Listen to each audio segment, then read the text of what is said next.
Today, I'm going to share with you 3 extremely haunting stories about people who witnessed death up close, and then how that experience completely altered their entire perspective about what is possible in life. But before we get into those stories, if you're a fan of the strange, dark, and mysterious delivered in story format, then you've come to the right place because that's all we do, and we upload 2, 3, even 4 times every week. So if that's of interest to you, please offer the like button some pistachio ice cream, but actually fill their ice cream cone with wasabi. Also, please subscribe to our channel and turn on all notifications so you don't miss any of our weekly uploads. Okay, let's get into today's stories.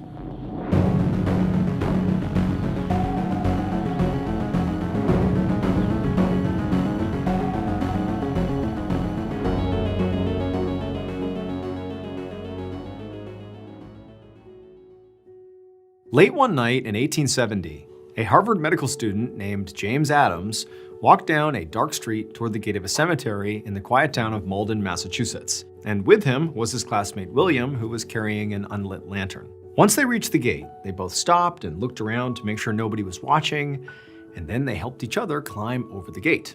And once they were on the other side, they took off running straight down the cemetery path. And eventually, after running for a minute, they got to the other side of the cemetery and they came to a stop outside of a brick mausoleum that contained the remains of a man named Ephraim Gray, who had died 20 years earlier. So for years, James and William had been hearing all these rumors about this guy, Ephraim. In fact, many of their classmates had heard these rumors, and some people really believed they could be true. But tonight, James and William had snuck in here to this mausoleum to once and for all prove that those rumors were false. According to the rumors, when Ephraim was alive, so 20 years earlier, he'd been this very reclusive chemist who lived in a big house in the middle of town, and he had this one servant. And anytime people walked past his house, apparently they would always smell this really pungent chemical scent. And people believed that what Ephraim was doing in there to produce that smell was basically trying to come up with a potion that would make him immortal. He was basically running these strange experiments. However, clearly his experiments had not worked because Ephraim had died anyway. But when he died, his one servant had told the mortician not to embalm him, which was very unusual at the time. This was not a normal request. The servant had said that, even though Ephraim's elixir had not actually succeeded in keeping him alive forever, it had been successful at making his physical body immortal. The servant said, apparently, Ephraim's body would never decay. And so this story had become sort of a local legend. And decades later, lots of people in the area, in particular in Harvard Medical School, students actually believed it might be true, or they at least pretended it could be true. It was fun to believe. But James, as much as he wanted to, go along with the story, logically he felt like there is simply no way there could be any truth to this story. As a medical student, he knew that even the very best embalming techniques would only preserve a dead body for a few weeks at most. So there was no way Ephraim's body, that had been dead now for 2 decades, was not a pile of bones by now. And tonight, they were going to go find out. James knelt down in front of the mausoleum where Ephraim was entombed.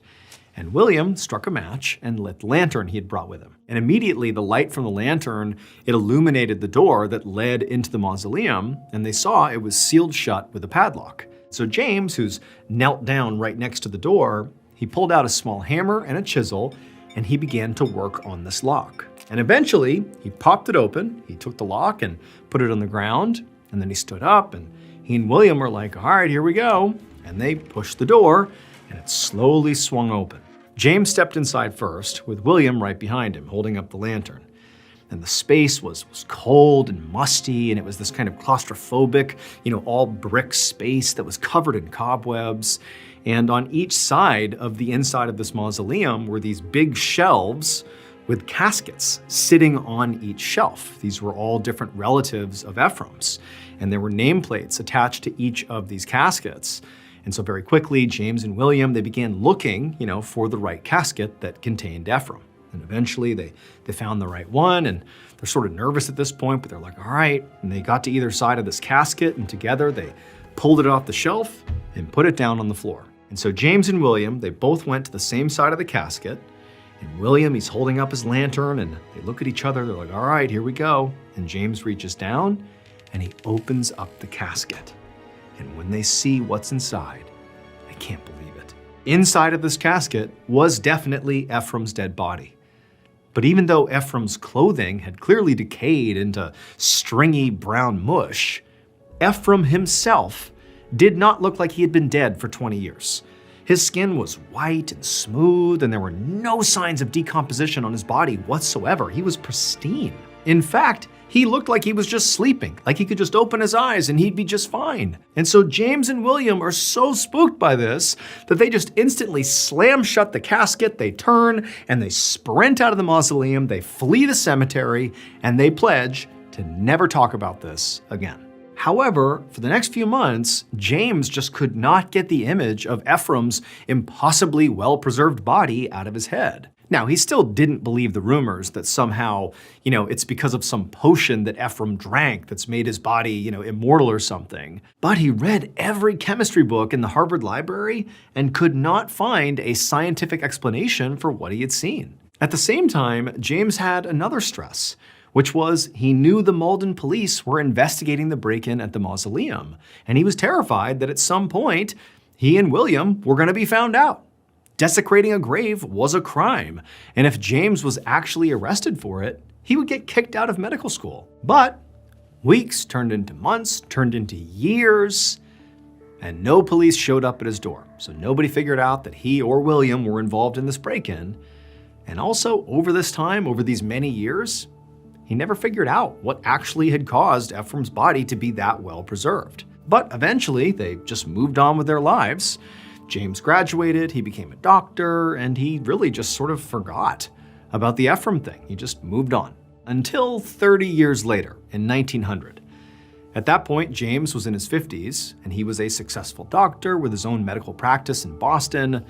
And one day, he was sitting in his office, catching up on some paperwork, when he heard a knock at the door. And so he called for whoever was out there to come in, and when the door opened up, he was very surprised to see a police officer. The officer told James that he was from the Malden Police Department, and he was looking into an unsolved break-in at the cemetery from 30 years earlier. Immediately, James felt sick to his stomach, and he was about to just start lying, saying he had nothing to do with it. But before he could say anything, the officer just said, look, multiple people in town have already told us that you and your friend William were responsible for that break-in. At this point, James knew he was caught, and there was no point in lying. Clearly, this officer knows what actually happened. And so James just rushed to explain sort of why they did it. He just said, look, there were these rumors that the body of Ephraim Gray didn't decompose because he apparently drank some, immortality potion, and we thought it was crazy. So we broke in just to look at the body. We just opened the casket, looked at the body, we shut it, we ran out, that was it. But the officer, after hearing this story, just narrowed his eyes and stared at James like he didn't believe him. And then when the officer went on to explain exactly why now, 30 years later, they were taking another look at this break-in, when he explained that, James literally just could not believe what he was hearing. So it would turn out the Malden Cemetery was in the process of being relocated. So workers were going through and moving every single grave. But when they got to Ephraim Gray's casket, they noticed it was unusually light.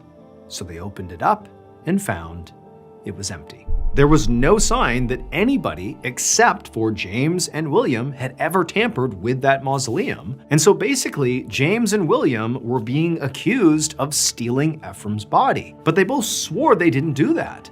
They said they just went in, they looked at the body, were shocked that it had not decomposed, and they ran out. They didn't take the body. But police, during their investigation, saw that nobody else tampered with this casket except for James and William. So where did the body go? It was almost like Ephraim had simply woken up one day, looking as fresh as ever, opened up his coffin, and just walked out. And despite all of James and William's skepticism and all their medical training, they couldn't help but wonder if maybe somehow Ephraim's immortality potion had finally kicked in.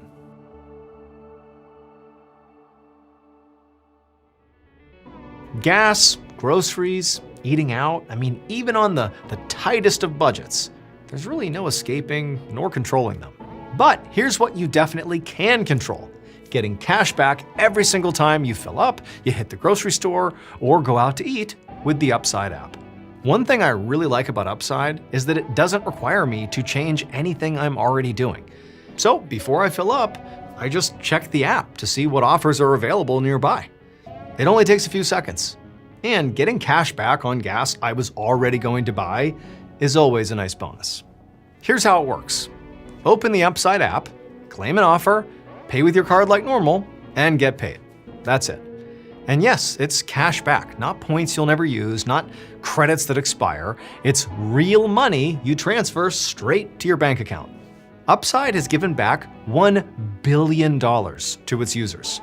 To find out how much you could earn, download the free Upside app and use promo code MrBallin to get an extra 25 cents back for every gallon on your first tank of gas. That's an extra 25 cents back for every gallon on your first tank of gas using promo code MrBallin. Available to US consumers only.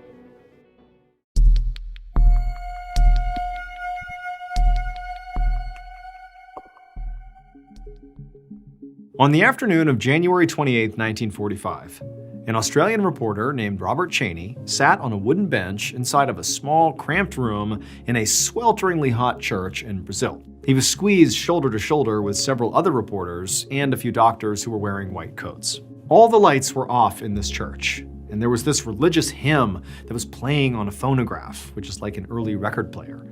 And on the other side of the room, standing in front of a heavy locked door, were these two people, these two psychic mediums, who were twisting and groaning as if they were in pain. So the reason that Robert and everybody else, the other reporters, the doctors, were gathered here today was because of what was happening inside of that locked room. There was a man in there who was having his appendix removed. Now, usually, appendix removal was a routine surgery, and it would be performed without an audience and in a hospital instead of a back room in a church. But this operation was being performed by a very, very famous surgeon named Dr. Luis Gomes. And Dr. Gomes had only agreed to do this surgery under a couple of very odd conditions. So first, it had to be done in this church. Second, no one else could enter the operating room, so that backed locked room, while he was working. Not even nurses or anesthesiologists. Nobody. And third, the only people Dr. Gomes would communicate with during this operation were those two psychic mediums standing outside the door. They wouldn't even be in the room with him, they'd be outside. And so after all these conditions were agreed to, before the surgery, the two mediums worked with the doctor to gather all the supplies and made sure they were in the back room. And then also they strapped the patient down to the operating table in the back room, and then they came out again. And then at that point, the reporter, Robert Cheney, and the other witnesses that were there to see this, the other reporters, the doctors, they helped board up all the windows of this back room of the church. And they also searched for any hidden passageways to make sure nobody could look into or sneak into or out of this back room, the operating room. And so eventually everything was ready, and Dr. Gomes and the patient were the only two people inside of this back operating room. It was all sealed off and locked. And then the instructions had been given to, Robert Cheney and the others to just take your seats in the church and wait.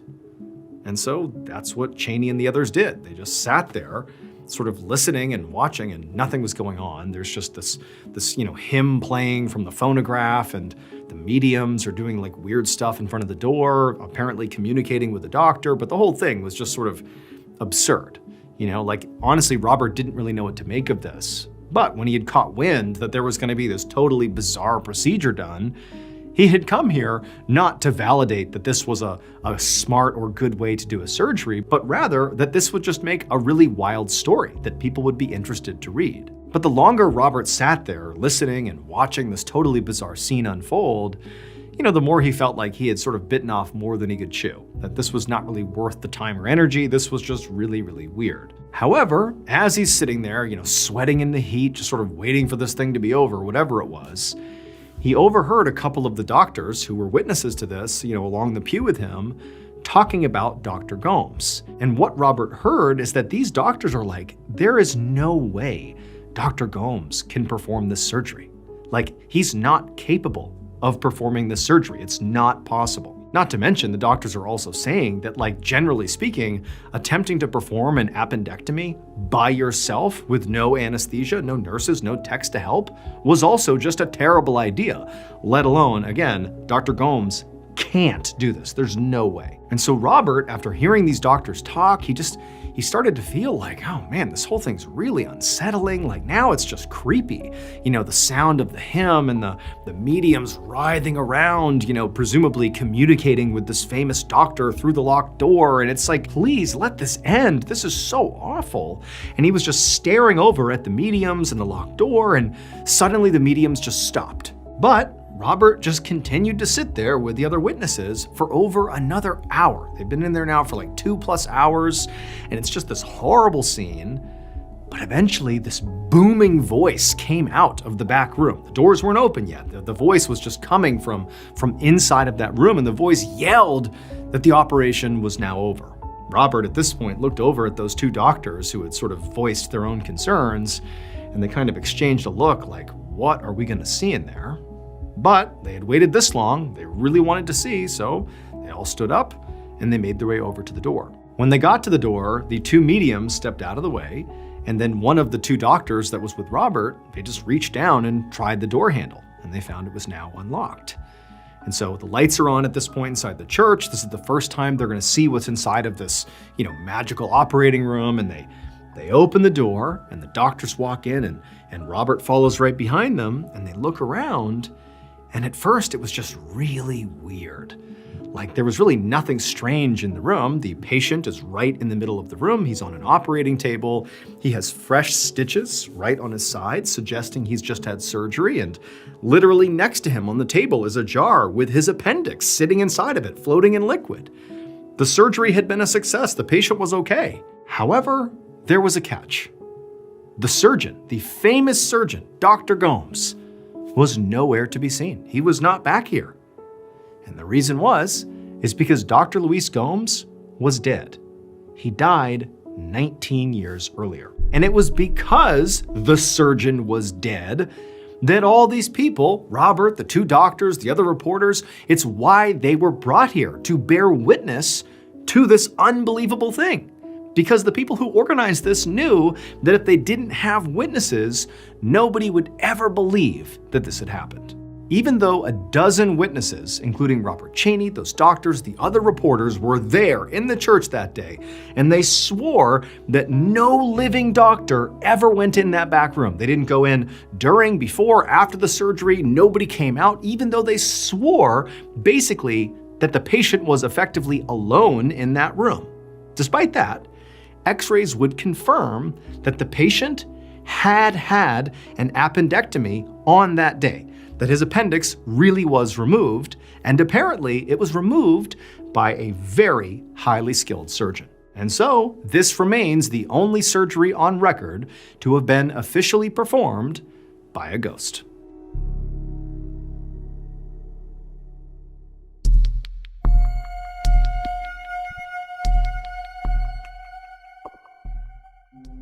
At 5 a.m. on the morning of December 5th, 1957, a 74-year-old woman named Frances Bowles woke up in her bedroom near San Francisco, California. And before she opened her eyes, Frances just had this feeling, this sense, that somebody else was in the room with her. But she wasn't bothered by this because she knew it had to be her husband, Gene. So Gene was 82 years old, and he'd been really sick for the past couple of years. And recently, he'd begun sleeping in their guest bedroom, so he wouldn't wake Frances up with all his tossing and turning at night. But then in the mornings, he would often come and join her in bed. And so she's assuming that's what's going on. Gene must have joined me in the middle of the night, and he's next to me in bed. However, when Frances did open her eyes, she saw there was someone else in the room, but it was not Gene. So Frances was lying on her side on the edge of the bed, looking outward. And her perspective, from her head, the way she was positioned, is she was sort of looking down towards the ground when she first opened her eyes. And the first thing she saw when she was looking off the side of the bed were these very distinctive shoes standing, with somebody's legs right next to the bed, basically standing facing her. And she sees these old-fashioned polished dress shoes with very thick heels and a piece of gray fabric buttoned over the ankles, like the way men used to wear back in the late 1800s. Like, these are distinctive and old shoes. And it was actually these shoes that immediately gave away that this was not Jean, because Jean did not own a pair of shoes like that. Frances would know. And as her eyes traveled up from these strange shoes, she saw this was clearly a man, and he had skinny legs, and he was wearing black and gray striped pants, and he had a very small body overall, and he was wearing a white vest with a long black coat with coattails. And then as Frances finally reached this man's head, she saw he had these strikingly blue eyes, and he was looking right at her, and he had this almost mocking grin on his face. And Frances has no idea who this person is. There is a stranger in her house. She's thinking he's broken in. What's he gonna do to me? And she just sat up in her bed and she looked at this guy, and he leaned forward and he just kind of continued to smile, and he said, "I'm here for Jean." Frances just began to scream at the top of her lungs. But this man, this strange little man with blue eyes, just began to laugh, and then to Frances's total disbelief, he vanished. A second later, Frances heard footsteps, and then the bedroom door flew open, and Jean burst in asking what was wrong. And without thinking, Frances blurted out that there had been somebody in her room. But as she told Jean all about this strange little man and his weird outfit with his blue eyes and how he vanished, she started to realize that what she was saying sounded absurd. And from Jean's expression, she could tell that he did not believe her. He's thinking, you were having a dream, clearly, like there's no way this happened. And so even though to Frances, the experience she had just had felt 100% real, by the time she was done telling the story and sort of going over it with Jean, she was starting to think that, maybe she had like a very lucid, vivid dream. However, just to be safe, Frances and Jean spent a few minutes walking all around the house, making sure nobody else was here, and also looking for, any signs that maybe somebody had broken in, but there were none. However, Jean did find that the front door was unlocked, which definitely was not something he did. He remembered locking the door before bed, and Frances said she never unlocked it, so that was sort of a strange thing. But other than that, the house was in normal order. And so Frances and Jean, they didn't really know what to do. I mean, they did debate calling the police, but they had no evidence that this actually happened, and they both agreed that the story was just too strange for anyone to believe. And so by 7 a.m. that morning, so just a little while after this whole thing happened, Frances felt pretty convinced that there had been no little man in a room with blue eyes, and this really had just been a very lucid, horrible dream. And so the two of them began to go about their normal morning routine when Jean really started to feel sick. I mean, he was already not doing well in the weeks prior, but he really just started to deteriorate really quickly. This is like 15, 20 minutes after this little man has popped up in her nightmare or whatever. Jean starts falling apart, to the point where Frances actually called his doctor and said, "You gotta come here right now. Something's wrong with Jeannie. He's fallen apart here." By 8 a.m., when the doctor showed up, this is now about an hour after, Frances has had whatever experience she had, whether it was a nightmare or real, they don't know. But this is an hour later, the doctor shows up, and by this point, Jean is like wrecked. He's practically on his deathbed. He's falling apart. He gets rushed to the hospital, and all day that day, they're trying to save him.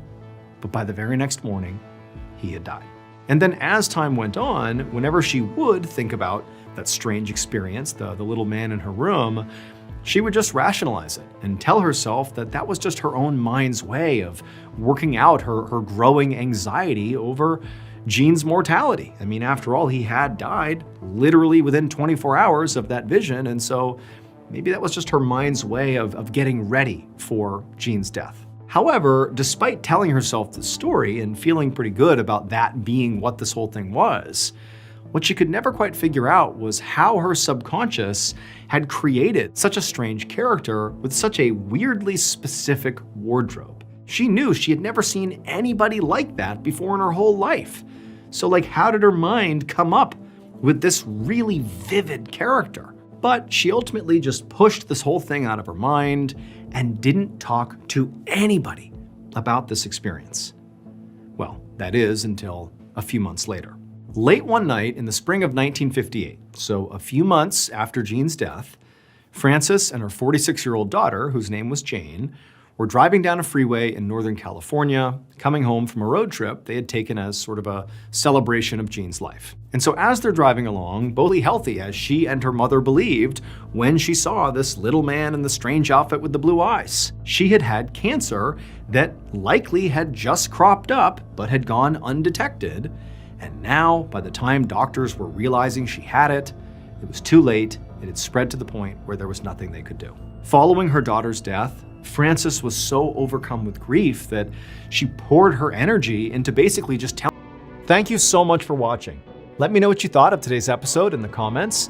And remember, we have hundreds of videos for you to binge right now. But if you're looking for a recommendation from me of that one video that's worth your time, well, it's this one right here. So give it a watch. All right, until next time, see ya. Today, I'm going to share two stories about people who found themselves in truly just hopeless situations.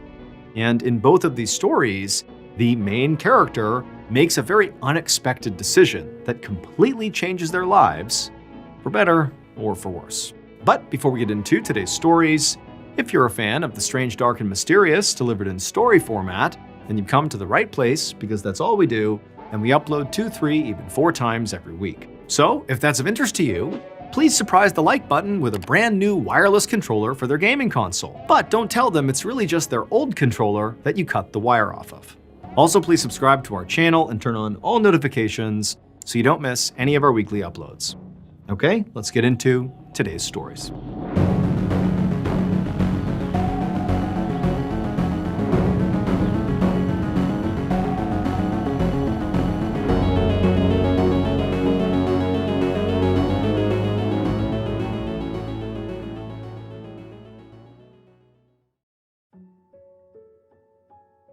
One night in late August of 1557, a Frenchman in his 30s named Martin Guerre was laying in a bed in a makeshift military hospital in St. Quentin, France, writhing around in pain. So a few weeks earlier, Martin had fought in this massive battle between the French and Spanish armies. And it had been this just horrible, bloody, violent battle. And during it, Martin had been wounded very severely. In fact, he had lost his leg. Now, this injury was obviously just devastating and very painful, but Martin also knew he was just lucky to be alive here. The doctors who had treated him at one point had seemed certain that he was going to die. So Martin and his doctors were all very surprised when he didn't die and he pulled through and survived. And Martin knew that a lot of his comrades who'd already left St. Quentin by this point and moved on with the army or gone back home, they very likely thought that he had died, given how bad it looked. But he was alive and in a lot of pain. And really more than that, he was just like sort of devastated. I mean, he was incredibly lonely.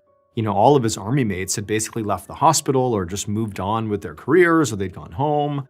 And he was still here, you know, unable to leave the hospital. And he has this injury too. Like he hasn't really gotten used to life without the use of his leg. And so his whole world has come crashing down. He's sort of by himself. You know, all he has is the few army doctors who periodically come over and check on him, but beyond those people, he was just isolated and sort of trapped with these awful thoughts in his head 24/7. And eventually, these spiraling thoughts became really like the worst thing he was dealing with. Like they surpassed the actual physical pain he was dealing with. It was just this incredible depression that had set in. So Martin, he had grown up in this small rural village in southern France called Artigas. And he had gotten married at a very young age to a woman named Bertrande, and they had loved each other very much, and they had a son together. However, Martin had sort of completely messed up his life when he stole some grain from his father and had to literally flee town. Stealing, especially from a family member at the time, was not only criminal, but really quite shameful. And Martin had been so afraid of what people would say and what they would think of him that he decided not to face them at all. And he just left Artigas, leaving behind Bertrande and his son and his whole life. Now, initially, after he had sort of run away, he had considered going back and just saying he was sorry and accepting whatever punishment he'd be given. But he was always too scared to do it, and so he just didn't. And then before long, he got caught up in this war. And then years had passed by. It's like he's basically just gone. He's been removed from Bertrand and his son's life. Like he's just out of their lives. He's left them. And now, he's had his leg blown off. And in his mind, in this depressed state he was in, now, he had never really stopped thinking about his former life. He missed his wife terribly, but he's thinking to himself, I'm not the person she married. I'm a different person. I'm a degraded, bad person. She wouldn't even want to be with me at this point. And then beyond Bertrand and his son, and how they would look at him, he also was thinking that he was this thief, this shameful person that the rest of the village would not welcome back. So in his mind, he really felt not just isolated in this hospital, with no army mates nearby, stuck because of this injury, but he's also thinking, I don't even have a place in the world. I have nothing. My life is ruined. And so as Martin lay in the hospital bed, having these horrible thoughts and feeling all this physical pain in his leg, just having this horrible time, he found his mind wandering to somebody else in his life that had been very important to him, his friend Arnaud. He just wished if there was one person that he could talk to right now, it would be him. So Arnaud was a fellow soldier, and before this really horrible battle where Martin lost his leg, the two had been great friends and they bonded because they had a lot in common.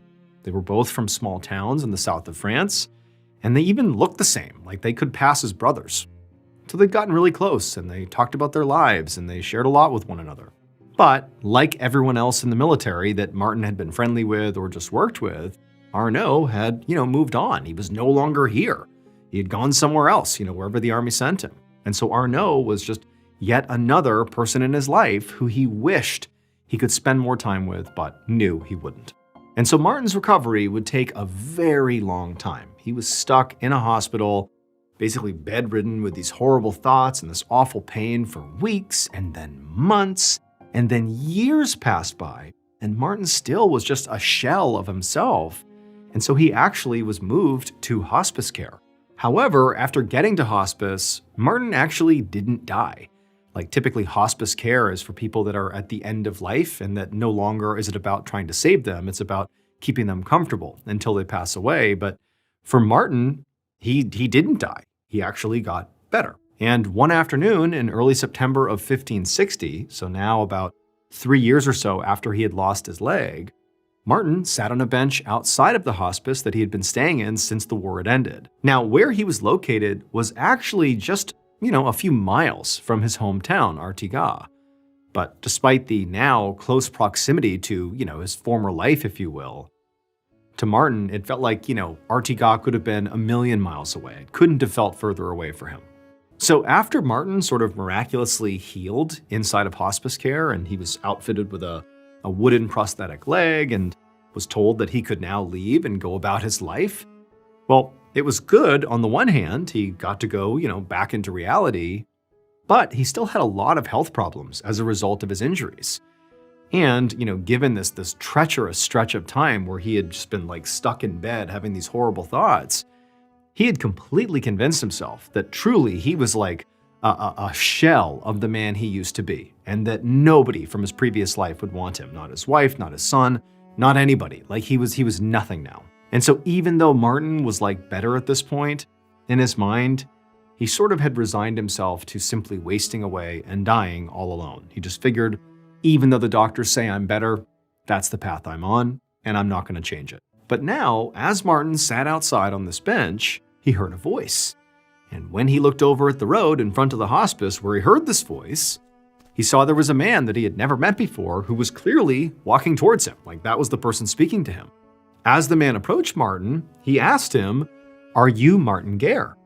And when Martin slowly nodded, saying, "Yes, I am," this man's face lit up and he explained that he'd been looking all over for him. He said he'd been sent here on behalf of Martin's family back in Artigas, and he wanted to bring Martin back to them. When Martin heard this, he couldn't believe it. He really was so convinced that he was just destined for a life of shame and agony until he died. And now to hear that his family wants him back, they're looking for him, this was incredible. This was unbelievable. He really assumed he would never go home again. And now here was this guy saying, "Come with me, let's go home." However, before Martin could ask any follow-up questions, of which he had many, like about his family and what they asked about him, that kind of thing, the man told Martin that actually he had been sent here to get Martin and he was going to bring him home, but first, they needed to stop at the courthouse in a city called Toulouse. Martin looked at him like, "What do you mean?" And the man explained the reason behind it, and Martin simply couldn't believe what he was being told. A few days later, on the morning of September 12th, Martin climbed out of a wagon in front of the courthouse in Toulouse, a city about 40 miles away from Artigas. And Martin, he felt butterflies in his stomach as he, used his cane to climb the court steps to get up to the front doors. And then when he got up there, he took a deep breath, threw open the double doors, and stepped inside. And the instant he did, the first thing he saw is the entire courthouse was filled with people, and they all turned to look at him, and everyone's speaking with these hushed voices like, "Oh my goodness, I can't believe it." And that's when Martin realized he had just walked directly in to the middle of a trial. And so Martin, for a second, he just stood there staring back at all these people who were turned to look at him, and he realized that he recognized many of their faces. He saw some of his friends, he saw his uncle Pierre and some of his sisters.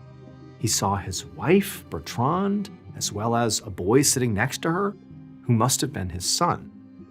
And all of these people, they're looking at Martin with just looks of absolute shock on their faces. Like they were completely stunned to see him, and they're all looking at his wooden leg, and they're looking back at him. It was like they couldn't believe he had just walked in here. However, before Martin could really, fully appreciate the emotional moment he was having here, seeing his loved ones after over a decade, he first looked towards the front of the courthouse. And as soon as Martin saw what was up there, he knew that what that man had told him, who came up to him on the bench in front of the hospice, was true. And Martin had to bite his lip to keep from screaming. It would turn out Martin was wrong to believe that, his wife and the town of Artigas would never accept him back, that he was worthless and should never return. Because his wife Bertrand and the town of Artigas actually did welcome him back. Or so they thought. Because when Martin walked into that courthouse and looked towards the front of the room, what he saw was his long-lost buddy Arnaud from the war. And Arnaud was on trial. Arnaud did not just look like he could be Martin's brother. He looked exactly like Martin. And since Arnaud really had been very disliked in his own hometown for being a con artist, he wanted a fresh start in a new place after he left the army. So, years earlier, while Martin was lying in a makeshift army hospital so badly injured that doctors were telling him he was almost certainly going to die, while that was happening, his best bud, Arnaud, was using their likeness and his knowledge of Martin's life from all the times that Martin had confided in his friend to literally steal Martin's life. Arnaud had waltzed into Artigas and told everyone there that he was Martin Guerre. And the entire town not only believed him, they celebrated his return. Arnaud was actually so convincing that even Bertrand had believed Arnaud was her husband, and she had gone on to have 2 additional children with him, believing this was Martin. However, one person, Martin's uncle, Pierre, he just didn't buy it. He thought this guy was a fake. He thought he was an imposter, and he took him to court for fraud. And that trial was why the man had tracked Martin down at the hospice and brought him to Toulouse to help prove to everyone there that, look, Arnaud's an imposter because here's the real Martin. And of course, it worked, because when Martin stepped into that courtroom and his own family laid eyes on him, the actual Martin Guerre, they realized right away that Arnaud truly was a fake. Arnaud was ultimately sentenced to death and hanged in front of Martin's house in Artigas while the entire village watched. As for Bertrand, Martin's wife, she was horrified to learn that she had not recognized her own husband and that she had had 2 kids with a stranger. She begged Martin to forgive her, but he never did.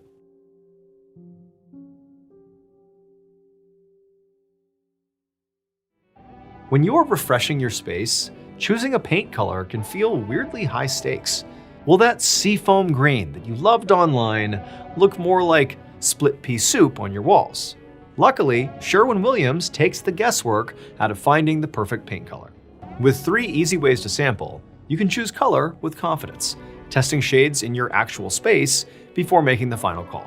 Order color chips, peel and stick, or color-to-go paint samples at swsamples.com or visit your neighborhood Sherwin-Williams store to get started today.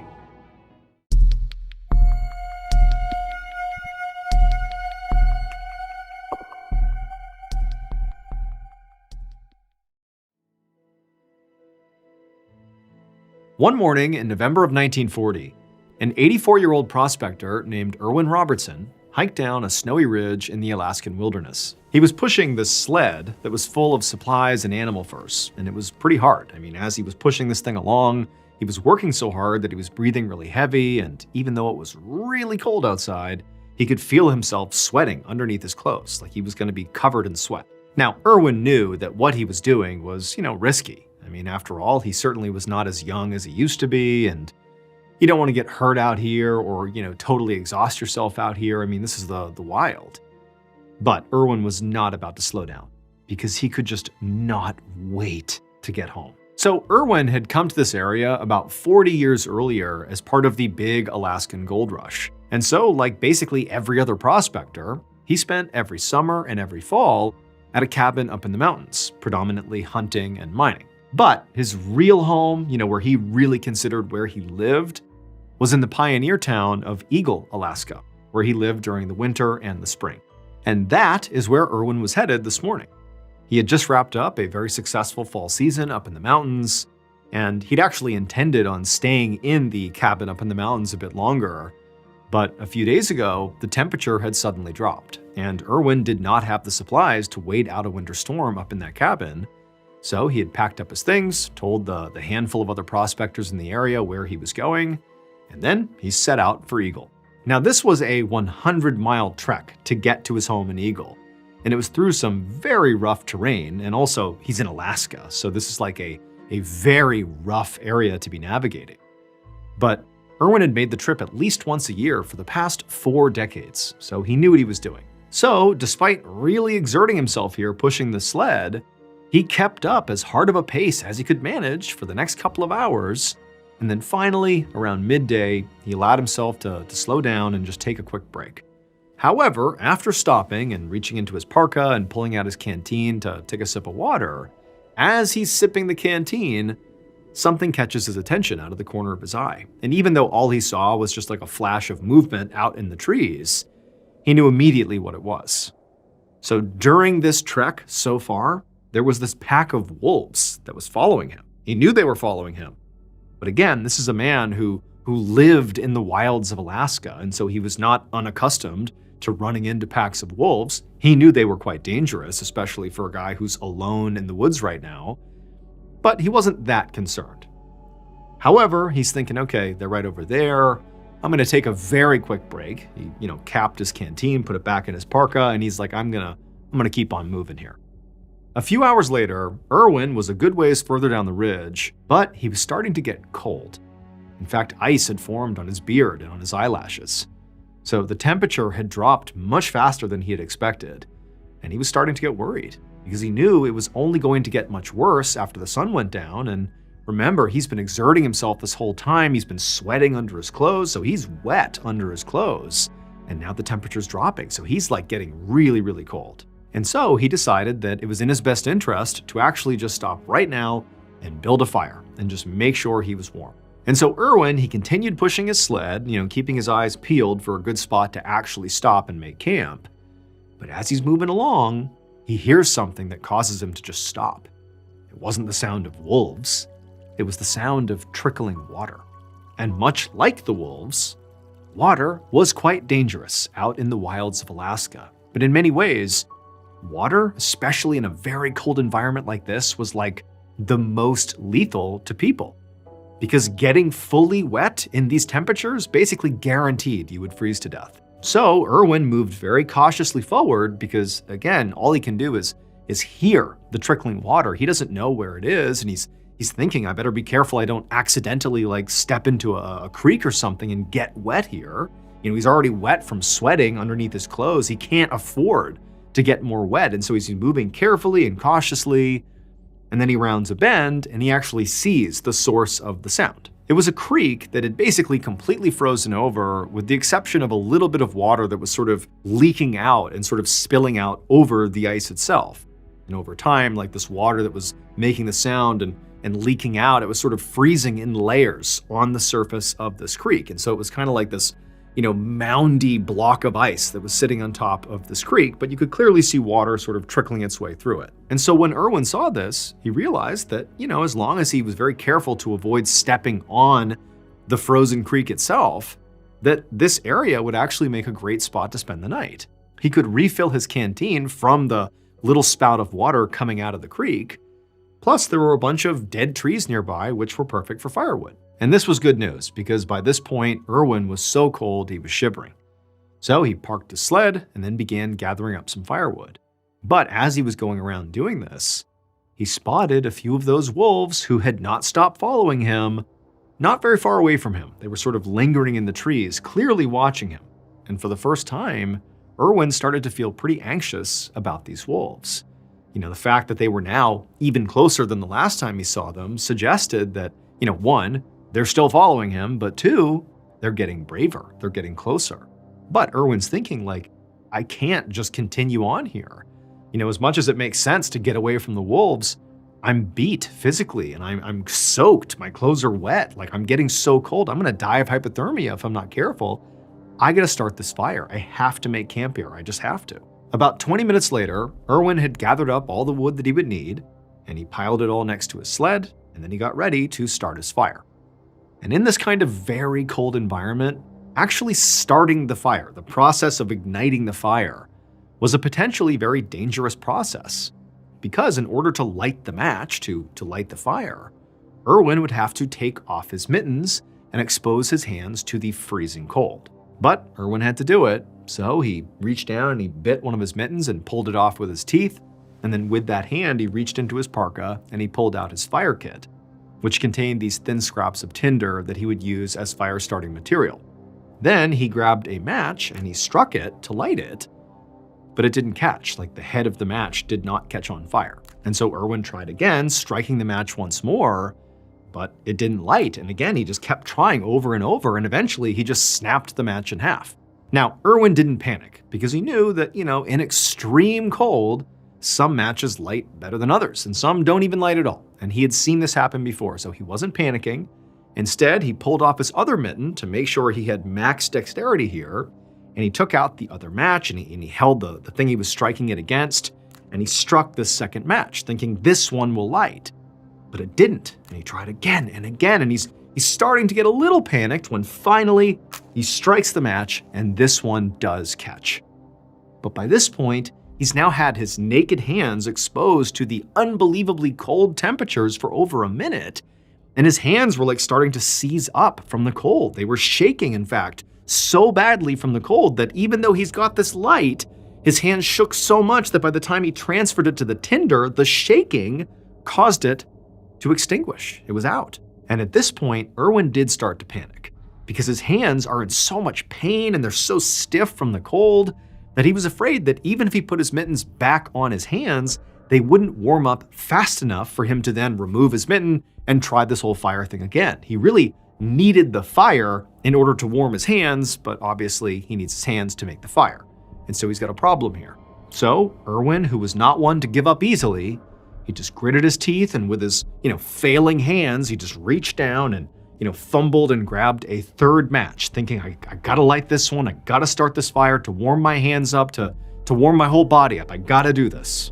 And so he's got this third match, he's barely able to hold it, and it took all his focus just not to drop it, but finally he managed to scrape it against the side of this matchbook, and to his relief, it did catch.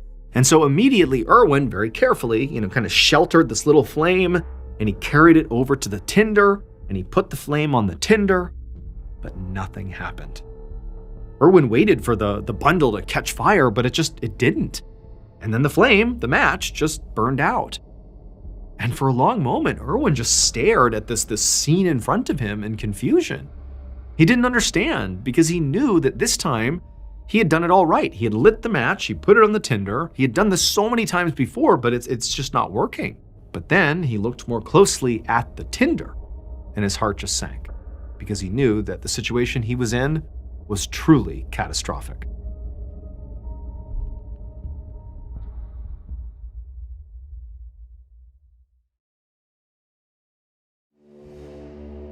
Several days later, there were some people living in Eagle, Alaska, who noticed that Irwin was not in Eagle. He had not arrived. And it didn't make any sense because he had told people when he would be there, and there was no reason he would be late unless something happened. And so these folks were just concerned enough that they went to authorities. And by November 19th, which is almost exactly a week after Irwin had struggled to light that fire, the U.S. Marshal's Office was out in force looking for Irwin. And so on November 19th, a deputy from the U.S. Marshal's Office who was out in the wilderness, a part of this search, he and his team came through these trees and he saw this clearing up ahead, and he noticed there was something in the middle of it. It was a sled that was surrounded by supplies, and it was set up on the bank of a frozen creek. And so immediately the deputy thought, this could be Irwin's sled. He could be nearby. And so he and his men, they rush down to this sled and they look around, and they see there's a rifle propped up against a tree, and there's this stack of unused firewood, and there's all this tinder and a bunch of matches that are strewn about on the ground that also don't appear to have been used. But beyond these supplies and these things they're seeing, there was nothing else. Irwin was not here. However, the longer the deputy stood there just looking around, the more he realized what actually must have happened to Irwin. Because after sort of doing an initial scan, he realized there was something else in this clearing that he hadn't noticed at first. Wolf tracks. The deputy told his men that, very likely Irwin has been killed and carried off by wolves here, so follow these tracks and see if we can recover Irwin's body. And so the search party set out to go look. However, pretty quickly, they realized that, as they're following these tracks, that something just seemed off here. It seemed obvious given that Irwin had not shown up yet. He's been found, his stuff's all here, he's not here, and there's these tracks here. It seemed obvious that he must have been killed by wolves, but they don't see any blood anywhere. Wouldn't he have been attacked by his stuff? And there'd be signs of an attack, and then he's been dragged off. There should be a trail of blood or something. Any indication that a struggle happened, but no, it was just tracks, nothing else. And so eventually, as the deputy and his men are just following these tracks sort of farther and farther away from the sled and what they had found near the creek, they stopped and they're like, hold on a minute, something doesn't add up here. Let's go back and take another look at the actual site where the sled was. Because again, there's no evidence of an actual wolf attack. There's just evidence of wolves. And so they turn around and they follow the wolf tracks back to where the sled is, and they start looking around more closely for, maybe there is some sign of a wolf attack that they missed, and they're looking around, and they eventually spot what appeared to be Irwin's tracks. And they began following these, thinking that, maybe Irwin had become hypothermic and confused and wandered off into the woods, and either he died out there or had been attacked out there by wolves, but let's follow these, and this is bound to lead us to wherever Irwin went. But the footprints, they only led away from the sled a few feet before doubling back and stopping right at the edge of this frozen creek. And so for a minute, the deputy's looking down, trying to make sense of how these tracks just stop right here. Did they miss something? Where did Irwin go? But then the deputy just literally looked at the creek, towards the center of this frozen creek, which to that point he hadn't really been focusing on. It was all the things on the land. Now he's looking at the creek itself, and suddenly he knew what happened to Irwin. So a week earlier, on the night that Irwin is trying to start this fire, he's desperate, he's becoming hypothermic, the wolves are nearby, he finally strikes that third match. He gets it to light, but the tinder won't light because the tinder was wet. We can assume the reason it was wet is because he kept his fire kit inside of his parka, and he was working so hard with that sled, he was sweating so much that he sweat on the tinder, and he soaked it. And so now he does not have a way to start a fire. He cannot make fire. Without fire, he is going to freeze to death. There's no two ways about it. He is a veteran of the Alaskan wilderness. He knows he's doomed. And worse than that is he knows the wolves are getting closer and closer. And so no longer was it about oh, what do I have to do to survive this thing? No, It became, how do I want to die? And as he listened to the wolves howl not too far away, he thought to himself, I certainly don't want to die by being eaten alive. And so he made a choice. A week later, the deputy from the U.S. Marshal's office was standing by the creek trying to figure out what happened to Irwin, and he looks out and he realizes there is a lump in the middle of the ice, right in the center of the creek, that he had not recognized at first as anything significant, but now he was looking more closely and he realized it was Irwin. In an effort to avoid being eaten by wolves, Irwin had at some point walked into the middle of the creek, laid down on his back right in that break in the creek where that little bit of water was trickling out that he had filled up his canteen right there, and he had just laid there, and the water kept spilling out onto him and gradually froze in layers over his whole body, essentially freezing himself into this cocoon in the creek. And so eventually he had frozen to death inside of the creek, but the ice had kept the wolves away.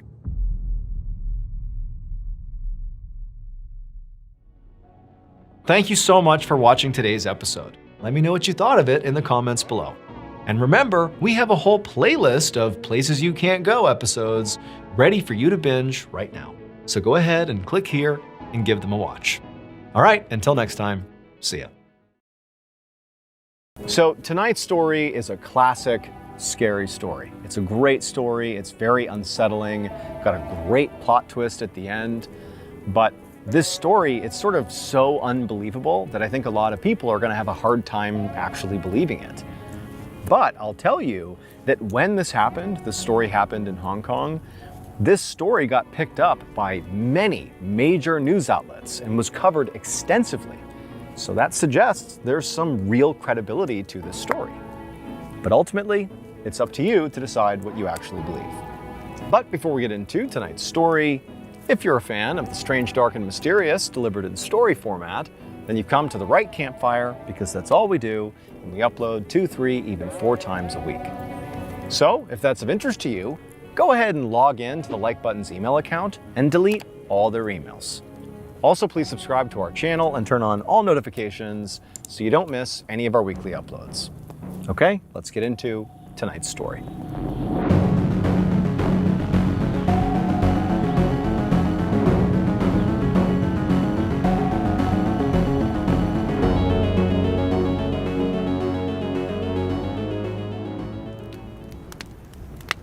One evening in December of 1989, a young waiter named Zhao was bussing a table at the restaurant he worked at in Hong Kong when he heard the restaurant's phone ring. And the sound really stressed Zhao out, because the restaurant was really busy that night, and it was only Zhao and one other waiter working along with the manager who was in back.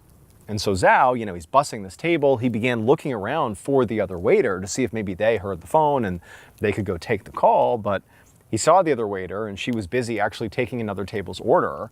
And the manager was, somewhere in back and would not normally take the call anyway. And so Zhao, he sighed and, stopped bussing the table and went over and he picked up the phone. And right away, he can barely hear the person who's talking. It's a voice of what sounds like a very frail older woman, and she's practically whispering into the phone. And so Zhao had to block his other ear because it's so loud in the restaurant, and he's straining to listen and he's asking this person to speak up. But finally, he can hear, what this woman is calling for. And she's calling because she's trying to place an order for delivery. But this is in the 1980s, so this is before there were things like Uber Eats and, DoorDash. And in Hong Kong at the time, if somebody called in to a restaurant for a delivery order, what it meant was people like Zhao had to take the order and then literally take the food and actually physically bring it to the person who had called it in. So this is sort of a very tedious thing for somebody like Zhao. And so as soon as Zhao could tell that the reason this woman had called was for a delivery order, he's like, oh my goodness, could it get any worse? I have so much to do here, it's so crazy, and now I have to literally run this woman's order to her and then come back and continue my work. Man, what bad luck. But it wasn't like Zhao could do anything else. He couldn't tell the woman no. So, as best as he could, he listened and he told the woman to repeat her order, let me write down what you want. And so eventually he heard that what she wanted was stir-fried rice noodles with an extra egg, an order of beef chow fun, and a couple servings of fried rice. And then after he took down her order, he told her that he'd be there in about half an hour. And then he hung up. About 15 minutes later, the bell rang in the kitchen, and so Zhao walked over and he saw that the food was ready, the takeout food. And so he grabbed the bag, he grabbed the receipt that showed the address of this woman's apartment, and he stapled it to the bag. And then he found the other waiter who was working that night, and he told her to please look over his tables while he was gone, he'd be right back.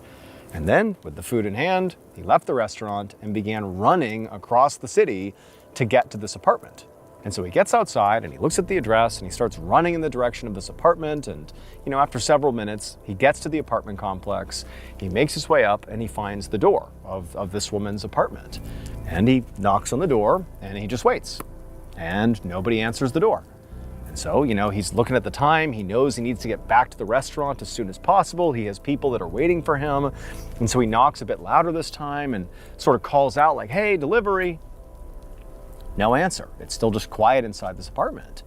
And so he looks at the receipt on the bag that again shows the address of this woman's apartment to make sure he's at the right one.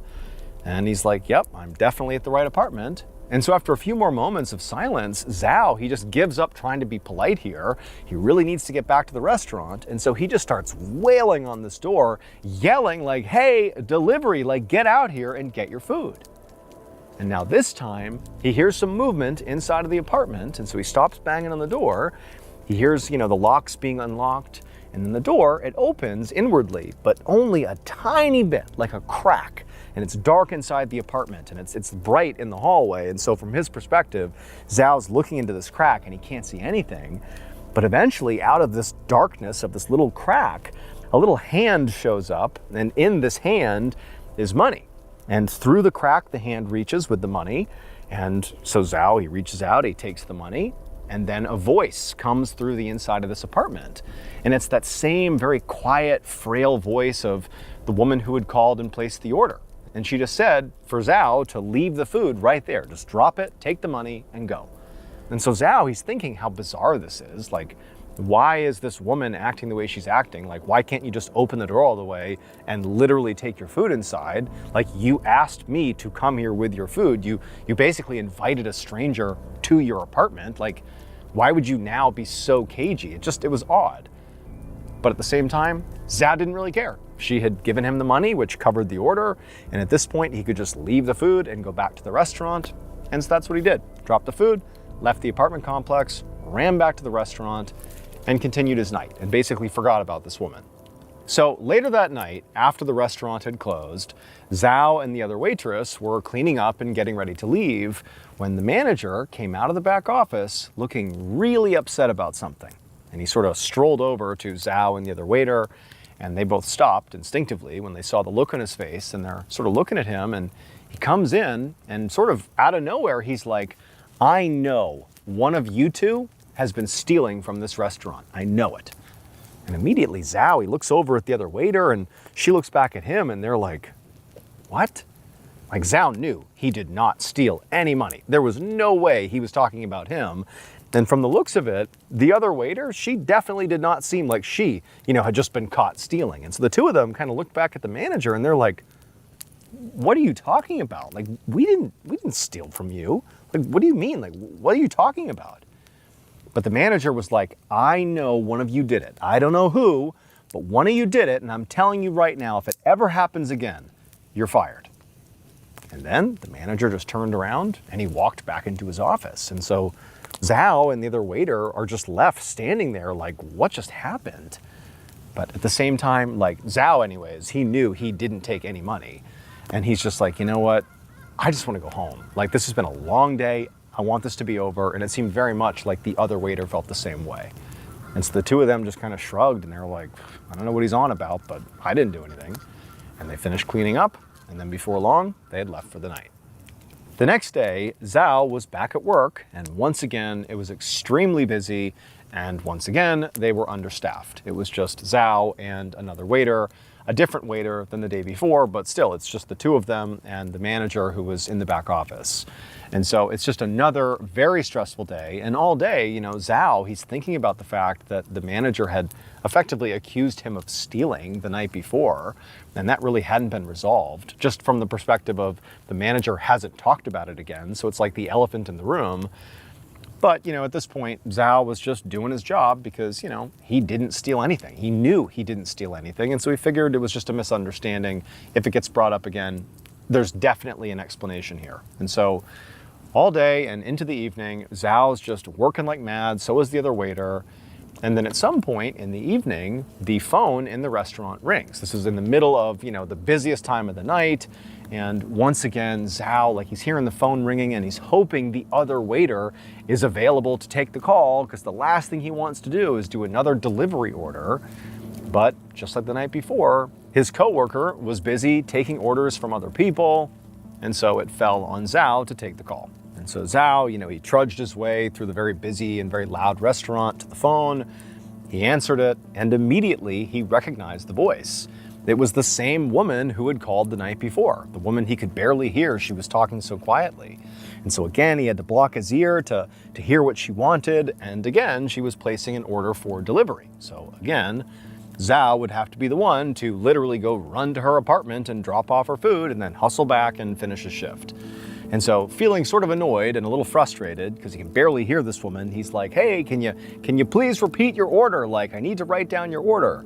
And so, feeling annoyed, Zhao, he took down her order, which was the same as the night before: stir-fried rice noodles with an extra egg, an order of beef chow fun, and a couple servings of fried rice. And then after writing it down, he told her he would see her in about 30 minutes. And then he hung up. And then 15 minutes later, the kitchen bell dings. Zhao walks over, he grabs the bag of food, he attaches the receipt, out he goes, and he runs across the city over to this woman's apartment, and up he goes. He gets to her door, which he knows is the right one because he had been here the day before, and he pounds on the door right out the gate because apparently this woman takes forever to come to the door, and so he's pounding on the door saying, "Hey, I'm here, delivery, delivery." And eventually, he hears the sound of movement inside the apartment, the sound of locks turning, and then the door opens just a crack, and then out comes a little hand with some money. Zhao, he takes the money just like the day before. He hears the sound of this woman saying to just leave the food outside in the hall. He does just that. He places it down, the door shuts, and Zhao turns, and he leaves, and he goes back to work. Later that night, after the restaurant had closed, Zhao and his other coworker were cleaning up, happy that the day was finally done. And as they're doing that, again, at least from Zhao's perspective, this is the second time this has happened, the manager comes storming out of the back office looking really upset. Now again, the other coworker was not here the night before, but the other coworker could see, clearly there's an issue, and Zhao had stopped as well, waiting to hear what the manager had to say. And the manager comes over, but instead of addressing both of them, the manager looks right at Zhao and he just says, "I know it was you. You are the only one who was here yesterday and today, and I'm telling you there is money missing from the register. It's you. You're the one stealing it." Now, Zhao, he knows he didn't take any money from the register. This didn't happen. There's no way that this is true. It can't be true. And so Zhao, he needs this job, and so he can't just fight with his manager. But he said, that's not possible. I don't know what you're talking about. Can you please explain what you mean? I don't know how this could have happened, but I'm telling you it was not me. Now, the manager, he's sort of staring at Zhao, trying to size him up to see if maybe he's lying or not, and he can't quite tell, and he says to Zhao, well, you know what? The reason I know that somebody is doing this, that this is not some mistake, is because the money from the register is not just missing. It's that the money has been replaced with counterfeit money. Someone is taking money, you, Zhao, and putting counterfeit money back to sort of make it seem like no money is missing. But I know it's counterfeit money. I can spot it. I know it's counterfeit money. You're doing that, Zhao. You did that, you stole from me, and if you don't give the money back, you're fired. And so Zhao, at this point, he's like, what? I didn't do that. I have no idea what you're talking about. There is no way that's true. I did not do that. At this point, the manager just turned around and went into the back office, and then when he came out again, he was holding the counterfeit money, and he showed it to Zhao. And right away, Zhao could tell, like, yeah, that's blatantly counterfeit money. Like, it would never pass as real money. He knew right away what it was. So this was not just typical fake money, it was something known as ghost money. In Hong Kong, some people will literally burn this fake money, this ghost money, at the funeral as sort of an offering. And the belief is that by doing that, this money somehow goes to the deceased person and they can use this money in the afterlife. So it's sort of part of a funeral ritual. And so Zhao knows, like, this is ghost money. He would recognize it as not real money.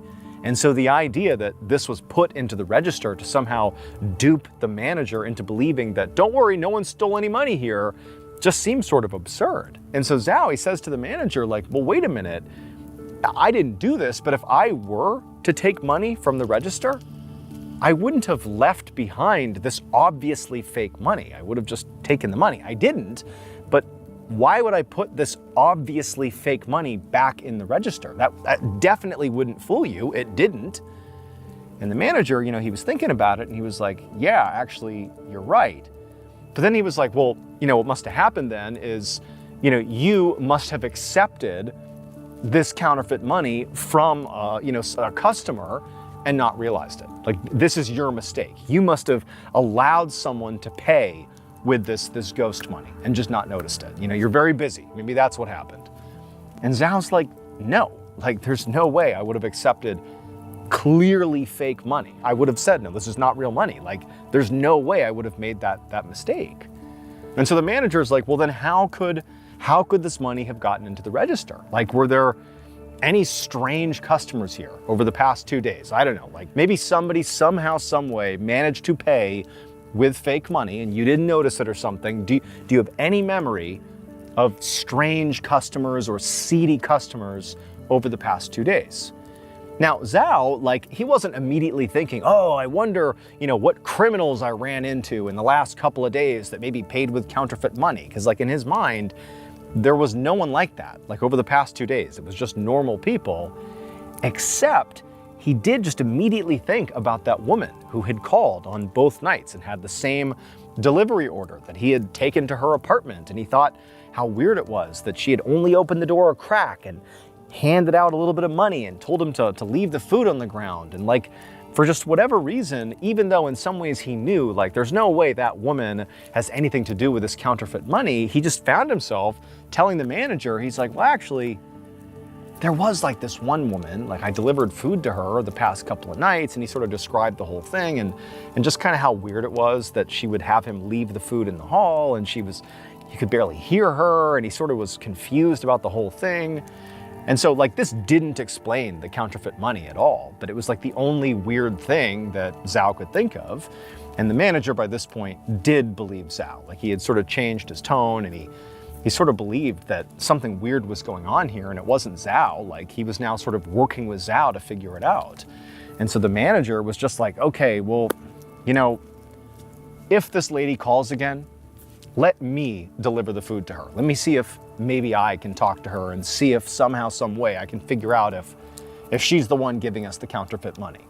And so the next day, Zhao is back at work, and again, it's a busy day at the restaurant, and all day it's just him and one other coworker, and they're busy all day. And then in the evening, around the same time that this woman had called the past 2 days, the phone rings. And this time, when the phone rings, Zhao immediately runs over and he grabs it. Like, he doesn't care about what he's doing. He was waiting for this call because he was told to, you know, if she calls, hand it over to the manager. And so he picks up the phone, he answers it, and sure enough, it's the same woman, the woman he can barely hear. And she orders the exact same meal to the exact same address. And once again, Zhao takes it down and he says, we'll be there in 30 minutes, and he hangs up. But this time, after giving the order to the kitchen, Zhao went to the back office and he told the manager that, hey, she called again, so the food will be up in about 15 minutes, and if you want to take it over there and see for yourself, you're welcome to. And the manager was like, great, I got it, I'll take it. And so sure enough, about 15 minutes later, the bell rings in the kitchen, the manager goes out, he grabs the food, he looks at the address on the receipt for where this lady lives, and then he leaves the restaurant and he makes his way across town. He gets to the apartment building, he gets up to the door and he knocks. And after a few moments, there's silence, and so he knocks again, and he checks the receipt again to make sure he's at the right place, and he knows he is. And so he's knocking some more, and he's calling out, delivery, delivery.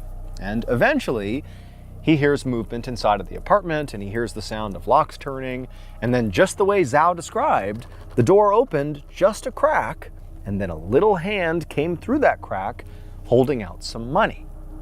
And for the manager, it actually was pretty disappointing, because for whatever reason, he just felt like this is going to be it. This person is going to hand me the ghost money, the counterfeit money. This is going to explain it. Maybe it's like a senile old person who's confused and, they're accidentally giving out, the wrong money here. Maybe that's what's going on, and somehow Zhao just didn't recognize it or something, even though he claims he would have seen it, but maybe that's what happened. But no, the money that was coming through the door was definitely real money. And so the manager, he just took the money, and the woman told him to just, leave the food in the hallway, which he did. And then the door shut, and the manager put the money into his pocket. He left the apartment complex, and he walked back to the restaurant. And so later that night, after the restaurant closed, Zhao and his coworker were cleaning the restaurant, and the manager was in the back office counting the money from the register. And as he's counting it, he realizes he's short. Except this time, there was no counterfeit money in the till. It was just short. And he's thinking, like, what's going on? He kept checking the receipts. He was looking for maybe money that had been misplaced. But then he remembered that the exact amount that he was short was the money that he himself had collected from the woman at the apartment from the delivery order. And so he reached into his pocket where he'd put the cash and just forgotten, and he pulled it out, and he was about to just, drop it into the till when he gasped, because the money that he had just pulled out of his pocket was ghost money. Like the money that he knew when it had come through the door from this woman, it had been real money. That money that he looked at, confirmed was real, put in his pocket. Now he's looking at it again, and it's ghost money. Like, how can this be? But right at that moment, that's when he realized what must be happening.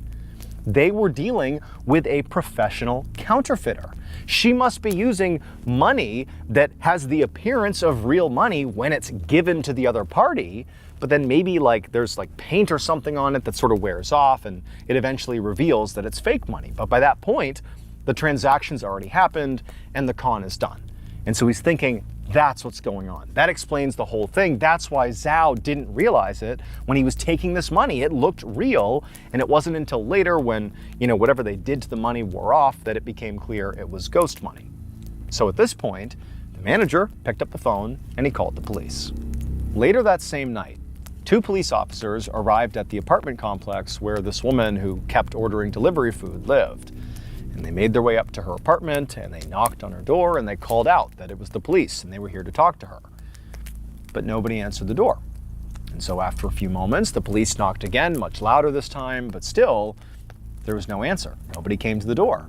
And it was around this time that the officers noticed there was this horrible smell coming very clearly from this apartment. At first, when they had walked into the hallway, they had sort of smelled it, but they had chalked it up to maybe being just the way the whole building smelled. But no, as they were standing here, it seemed pretty clear that this awful, rotten food smell was coming out of this apartment.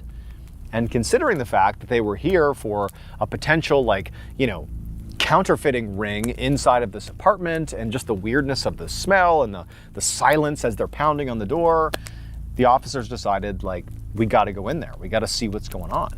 And so they kicked the door down. As soon as they did, they were hit with an even more powerful, horrible smell, like rotting food smell, and they covered their noses, and they went into this apartment. They start calling out, police, police, and it's dark inside the apartments. They can't really see anything. They try the lights, but the lights don't turn on, and they're looking around, and there's a little bit of light coming in through the windows, so they can kind of see that it's a small apartment. There's a kitchen, there's a living room, and what appears to be a bedroom over here, and they cut through the kitchen, and they're sort of calling out. They don't see anybody in the apartment. There's no movement whatsoever. And they eventually make their way around to the living room. And by this point, they basically search the apartment, and there's nobody here. There's no counterfeiting equipment or any sort of criminal operation happening in here. But they eventually get to the living room where the most light was coming in from the outside. And when they looked for the first time really closely at the living room, they realized there was like this horrible scene inside of this apartment. There were 4 very decomposed dead bodies sort of lying around the living room. They were draped on the furniture and on the ground, and sort of strewn about the dead bodies were all these wrappers and bags of takeout food, like trash from takeout food. They were dead by the time the food arrived. And Zhao and his manager would confirm they brought the food over like a day ago. These people would have been dead by then. So how did the food get into their stomachs? Now, to a lot of people, the only explanation here was that whoever ordered the food, whoever called, that frail-sounding older woman who then paid with ghost money, was literally a ghost. The 4 dead people's spirits must have been in some kind of limbo, stuck inside the apartment where they had died, feeling bored and hungry. This incident, which now is just known as the ghost takeaway incident, because takeaway is another word for delivery food, it has been written about extensively in major publications all over Hong Kong, and it's been picked up in other parts of the world. And so there are plenty of people that say, this really happened. This is true. We don't know what to make of it, but it's true. This happened. But other people say this is just an amazing urban legend. It's up to you what you think is really true.